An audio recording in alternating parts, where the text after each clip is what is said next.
নমস্কার বন্ধুরা, রয়্যাল কিচেনে আপনাদের সবাইকে স্বাগতম।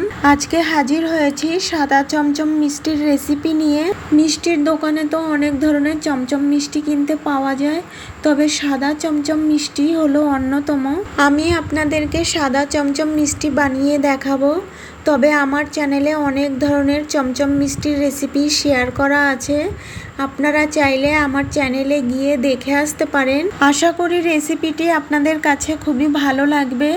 যদি ভালো লাগে লাইক, শেয়ার, সাবস্ক্রাইব করে আমার পাশে থাকার অনুরোধ রইল। আর ভিডিওটি না কেটে শেষ অবধি দেখার অনুরোধ রইল। তো বন্ধুরা, আর দেরি না করে আসুন রেসিপিটি দেখে নেওয়া যাক। প্রথমে শিরা বানানোর জন্য এই পাত্রে নিয়ে নেব 1 কাপ চিনি, পরিমাণে 300 গ্রাম মতো আছে। এবার এই চিনির কাপ মেপে দেব 5 কাপ জল। এবার দেব 2টো এলাচ, মুখ ফাটিয়ে নিয়েছি। এলাচ দেওয়ার কারণে স্বাদ ও গন্ধ দুটোই ভালো হবে, তবে এলাচ দেওয়াটা একদমই অপশনাল, আপনারা না চাইলে নাও দিতে পারেন। এবার গ্যাস মিডিয়ামে রেখে অনবরত নেড়ে চিনিটা গলিয়ে শিরাটা 4-5 মিনিট মতো জাল করে নেব। এদিকে শিরাটা জাল হতে হতে ছানা মেখে মিষ্টির শেপ দিয়ে নেব। এখানে 200 গ্রাম ছানা নিয়েছি, আর ছানা আমরা কম বেশি সবাই বানাতে পারি, তাই আমি ভিডিওতে খুব একটা ছানা কাটানোর টেকনিক শেয়ার করি না। এবার ছানার চাকাটা ভেঙে নিয়ে এর মধ্যে দেব 1 চামচ ময়দা। বাস, আর কিছুই দেব না। ময়দা দিয়ে ছানাটা 4-5 মিনিট মতো মেখে নেব। 5 মিনিট মতো ছানাটা মেখে নিয়েছি। এবার ছানার ডো থেকে অল্প ডো নিয়ে এইভাবে হাতে করে মুঠি করে নিয়ে তারপরে এইভাবে গোল করে তারপরে হালকা এইভাবে একটু লম্বা করে নেব। একটা মিষ্টির শেপ দেওয়া হয়ে গেছে। একইভাবে বাকি সবকটাও মিষ্টির শেপ দিয়ে নিয়েছি। আর মিষ্টির শেপ দিয়ে রাখা যাবে না, সঙ্গে সঙ্গে শিরার মধ্যে দিয়ে দিতে হবে। আর এদিকেও শিরাটা 5 মিনিট মতো জাল করে নিয়েছি। এবার বানিয়ে রাখা মিষ্টিগুলোকে এক এক করে শিরার মধ্যে দিয়ে দেব। এবার গ্যাস মিডিয়ামে রেখে মিষ্টিগুলোকে 10 মিনিট মতো জাল করে নেব। 10 মিনিট জাল করে নেওয়ার পর মিষ্টিগুলোকে আলতো হাতে একটু নাড়িয়ে দেব। এই সময় মিষ্টিগুলো খুবই নরম থাকে, তাই খুব সাবধানে নাড়তে হবে, নইলে মিষ্টিগুলো ভেঙে যেতে পারে।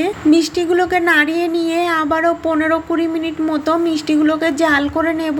মিষ্টিগুলোকে আবারও 15 মিনিট মতো জাল করে নিয়েছি। মিষ্টিগুলো সিদ্ধ হতে মোট 25 মিনিট মতো সময় লেগেছে। আর মিষ্টিগুলো সিদ্ধ হতে হতে শিরা শুকিয়ে ঘন হয়ে গেছে। ঘন শিরার মধ্যে মিষ্টি রেখে দিলে মিষ্টি শক্ত হয়ে যায়। গ্যাস অফ করে এর মধ্যে 1 কাপ ঠান্ডা জল দিয়ে দেব। ঠান্ডা জল দেওয়ার কারণে মিষ্টি নরম এবং সফট থাকবে। এবার আলতো হাতে একটু মিষ্টিগুলোকে নাড়িয়ে দিয়ে 2 ঘন্টা মতো রেখে মিষ্টিগুলোকে ঠান্ডা করে নেব।